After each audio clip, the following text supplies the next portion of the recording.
Bueno, cambió un poquito el nombre, atendiendo a los cambios de otros, no cambió el mío.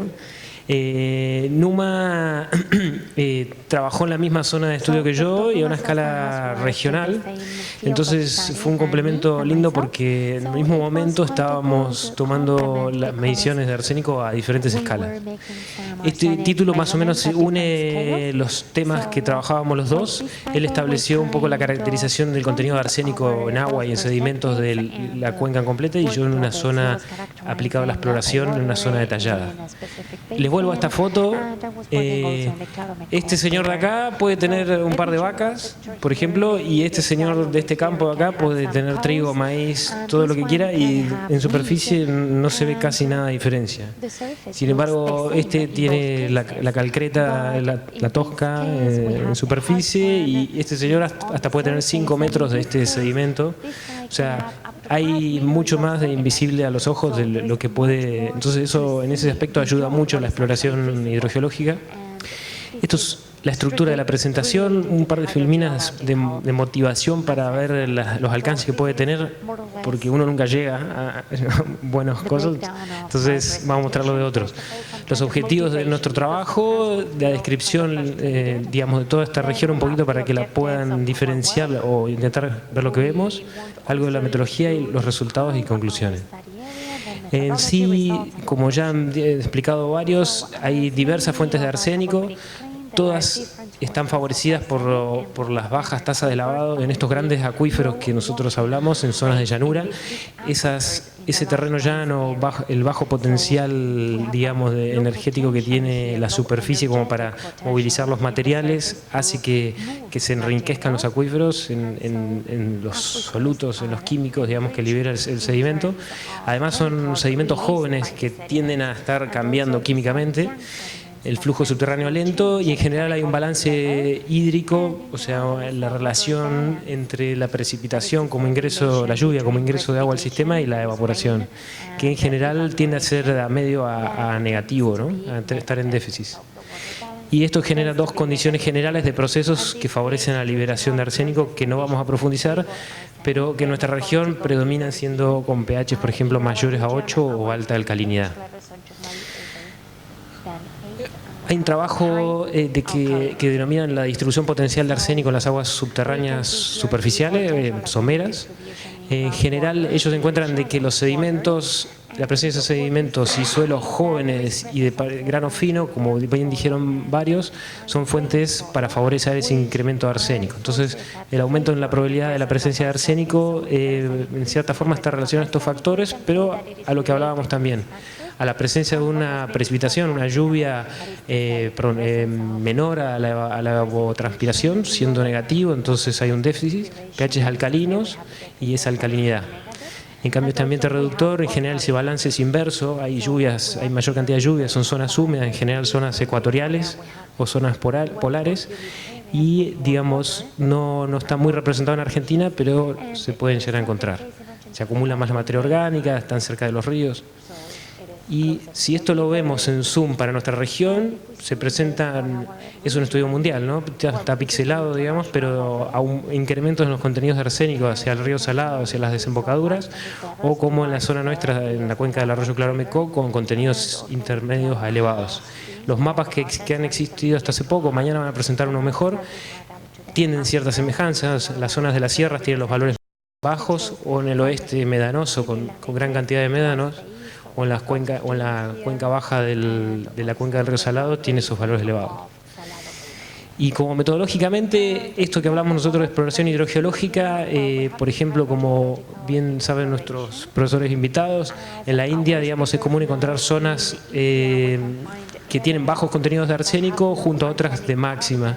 Entonces, ellos han logrado determinar que esos transectas a través de esas secciones tienen características particulares en los sedimentos que te pueden llevar a decirte que, por ejemplo, este ha sido una zona elevada, una loma, con respecto a cuando en este lugar existían ríos. Entonces, el funcionamiento de esta antigua loma, que ahora está enterrada, me deja un material que como acuífero se comporta diferente.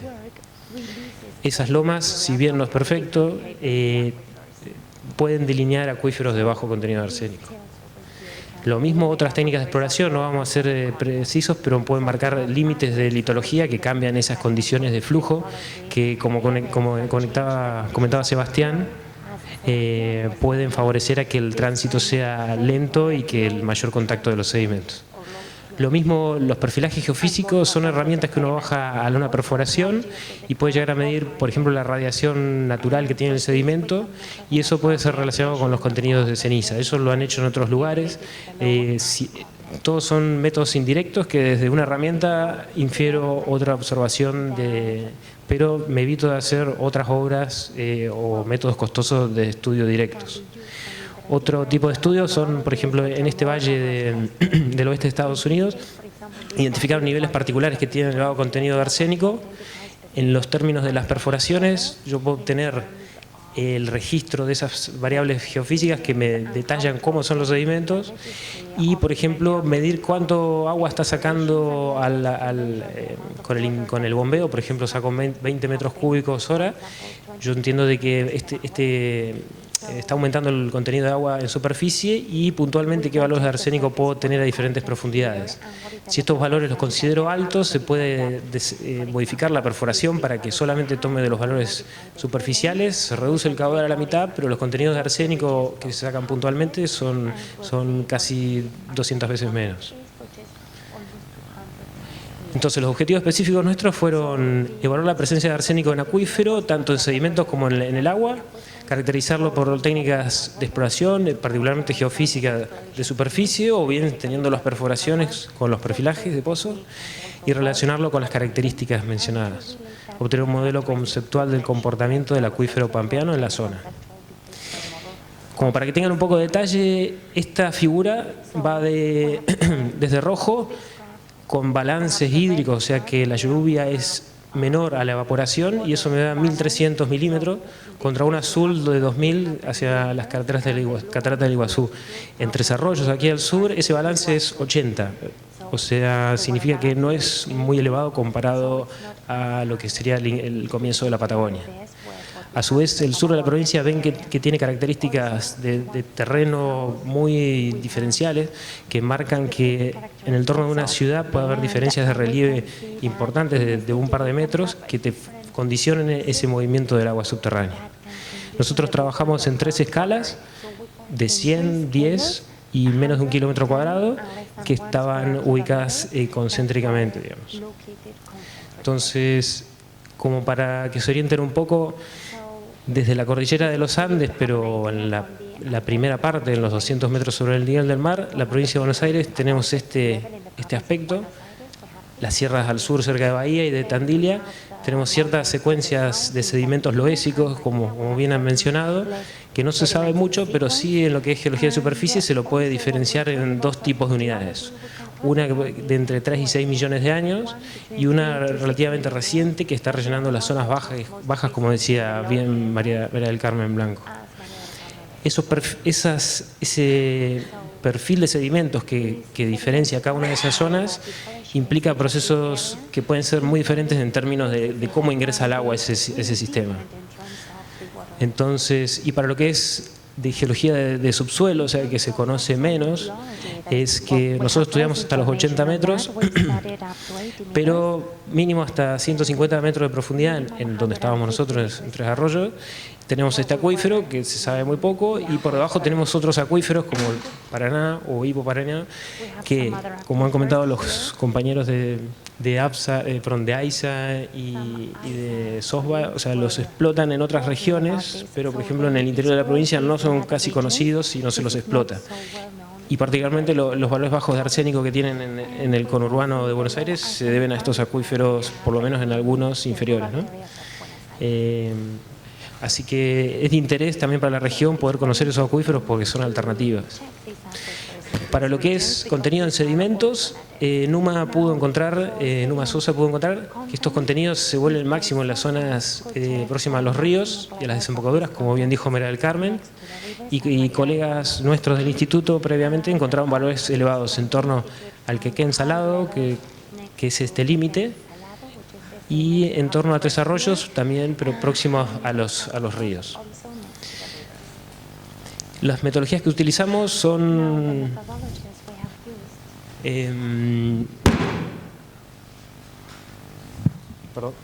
Perdón.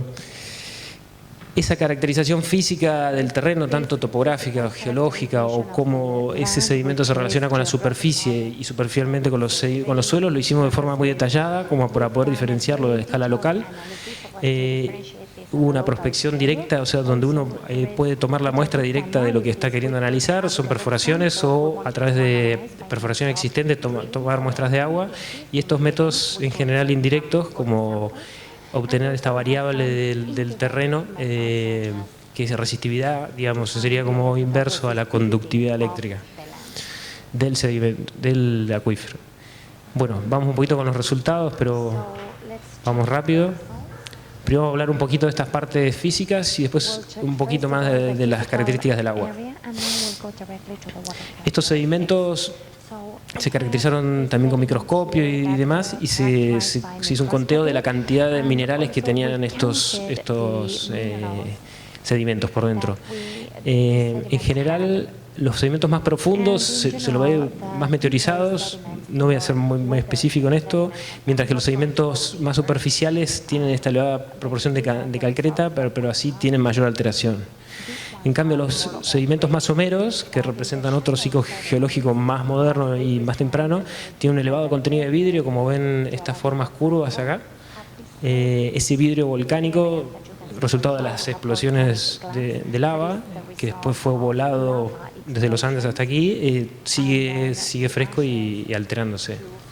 Esto lo llevamos a una escala detallada de 10 kilómetros cuadrados, y sobre esto se estimó, en donde no era posible, qué características tendría cada perforación en torno al sedimento que tendría en superficie. Esto se lo integró con las características físicas del relieve, llevándolo a unidades geomorfológicas, o sea, diferenciando diferentes tipos de lomas con esa tosca o calcreta en superficie, o cubiertos por este material más fresco y de origen loésico con mayor contenido de vidrio. Y bueno, hay unidades menores, y a su vez los sistemas fluviales, los sistemas de ríos, que son muy abundantes, digamos. Esto se lo integró en un modelo conceptual detallado de los materiales que pueda haber, y de subsuelo con menor detalle, obviamente, porque hay menos perforación. Y se hicieron análisis a lo largo de toda la columna. No voy a ir en detalle, ya lo he explicado bastante, y todos llegan a una similar conclusión de que los sedimentos son muy similares entre sí, pero sí soporta, digamos, la fuente del arsénico. El arsénico, o sea, se encuentra muy frecuentemente asociado al óxido de hierro, y así como al aluminio, o sea, particularmente a los tipos de arcilla, pero también a otros óxidos, y como bien explicaba Sebastián, algunos tienen mayor facilidad de movilizarse al agua que otros, y esto es muy importante para poder, digamos, establecer los límites de esa geodisponibilidad también, como decía María del Carmen. Hay otros minerales también que tienen fósforo que están presentes. Y en cuanto a la geofísica, se hicieron bastantes relevamientos, solo para mostrarles una, donde hicimos más tiempo y más trabajo. Esta línea representa el extremo izquierdo de esta imagen y el extremo derecho. Entonces, lo que nosotros hacemos es desplegamos un dispositivo eléctrico en el terreno que obtiene una imagen en el terreno de cómo se distribuye esa dificultad de paso de la corriente eléctrica. Esto nosotros lo podemos relacionar con qué material es y establecer, por ejemplo, qué distancia, qué límite tiene, qué extensión tiene un material o un acuífero, como para poder diferenciarlo. Y esto es muy útil para establecer qué capacidad tendría el sedimento que yo detecté en la perforación de distribuirse. Esta es otra de las tomografías perpendiculares y cómo se relaciona con las perforaciones. Luego Pablo les va a contar un poco los contenidos de arsénico de las perforaciones y cuánto da aproximadamente. Esto obviamente se relaciona bastante bien con las características de los sedimentos, entonces me sirve realizar este tipo de estudios como para poder establecer en un punto particular de forma detallada cómo son los sedimentos, y esto utilizarlo en regiones, en zonas alrededor, y poder utilizarlo como modelo conceptual de qué es lo que está pasando en la zona. No vamos a ir muy mucho en detalle, pero también estas herramientas geofísicas dan buena información y me permiten separar los contenidos sin haber hecho una sola muestra ni llevarla al laboratorio. Corriendo esta herramienta en 20 minutos, 30 minutos a lo largo del pozo, puedo obtener, estimar cuánto de potasio, cuánto de torio tiene y establecer rangos de qué mineral, qué tipo de material, conjunto de minerales está en el subsuelo. Esto es interesante porque ya dijimos que toda la columna no es igual y quizá no es útil, quizá a alguien no le interesa estudiarla meses o años, pero esto en media hora se puede obtener, hacer una caracterización fácil de los sedimentos que previamente puedo conocer. Este perfilaje, por ejemplo, perfilaje de micromolinete, es un molinete que se baja por la perforación y luego de varios registros y procesamientos se puede establecer en qué rangos de la perforación está ingresando agua, particularmente entre estos niveles de Tosca, y en qué rango, en qué posición estaría saliendo. Este sería un ingreso y estos serían los egresos de agua. O sea, tampoco toda la perforación, como decía Sebastián, tiene niveles particulares que entregan agua homogéneamente. Esto también, digamos, se puede refrendar por otros tipos de estudio y saber qué porcentaje del caudal está saliendo de cada nivel. Y asimismo se puede ver ascensos y descensos del nivel del agua, direcciones de movimiento del agua que pueden ser ascendentes como este nivel de abajo o descendentes. O sea, es importante conocer dónde está el arsénico, de qué niveles saldría más fácilmente y tratar de evitarlos para que cuando se hace una perforación no se alcance. Bueno, esto es el perfil de contenidos de arsénico relevado en la zona y los contenidos más bajos de arsénico corresponden a las zonas elevadas, mientras que en las zonas bajas de las planicies de inundación tienen los contenidos máximos, mientras que los pozos más profundos son los que tienen los contenidos mínimos. Bueno. Esto con las variables químicas, con el contenido de flúor es muy similar, entonces, pero es frecuente tener contenidos elevados, un poco más elevados de flúor y con contenidos bajos de arsénico. Entonces, ciertas unidades de superficie pueden tener, digamos, menor contenido de arsénico debido a esta calcreta, pero un poco más de flúor. Bueno, vamos a ir...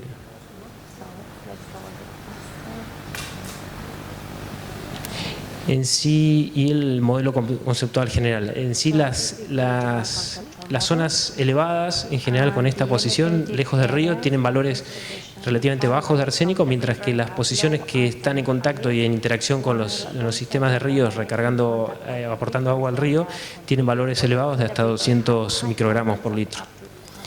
En sí, este mapeo geológico-geomorfológico permite establecer este arreglo de unidades en la zona no saturada y el acuífero somero, y su integración permite caracterizar fuentes de arsénico. En sí, los modelos geofísicos aportan diferentes distribuciones de capas que permiten caracterizarlo con la fase sólida y las características generales del agua. Y los perfilajes de flujo y de gradientes hidráulicos indican flujos verticales ascendentes, particularmente en la capa más profunda. Asimismo, el perfilaje de potasio y torio puede separar diferentes tipos de mineralogía, y este conjunto de asociaciones o litologías son indicadores de fuente de arsénico y pueden ser aplicados a la construcción de perforaciones con el objetivo de que entreguen menor arsénico. Gracias.